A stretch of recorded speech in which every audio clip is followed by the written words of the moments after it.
After treatment for cancer, there are two main types of sexual difficulties that women experience.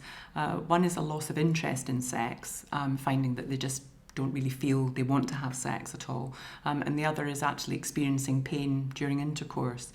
I think the main thing to remember is that there is help available for women to actually help them overcome these difficulties.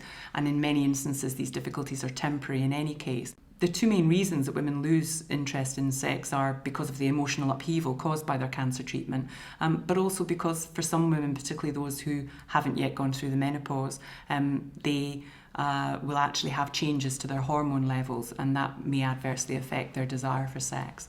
And in that situation, you might well want to discuss with your treatment team whether or not hormone replacement therapy would be useful to try.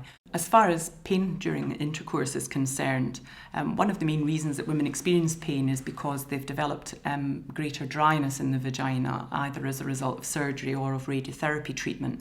And in that situation, there's a whole range of intimate lubricants that can be purchased. And these are just a range of different lubricants that are available, such as one called Yes, that's only available on a website.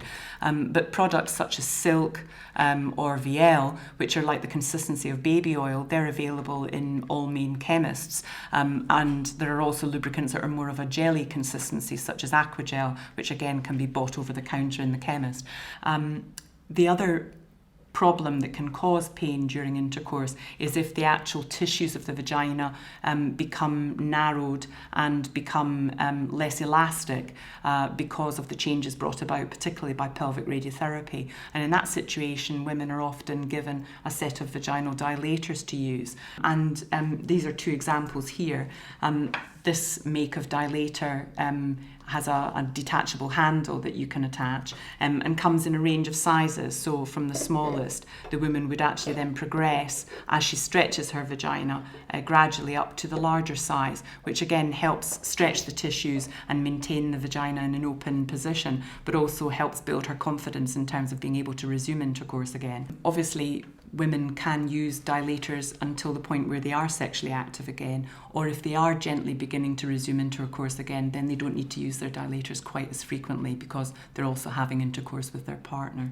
Then there are a range of vibrators such as these, which aren't used for insertion into the vagina, but can actually be very useful to help with orgasm and arousal difficulties. This is one that gets presented on the finger and is used directly on the clitoris to help with arousal. And then these two particular ones are actually placed over the vulva. Clearly, when you've been treated for cancer, you might be in a current relationship, or indeed you might at that point be single.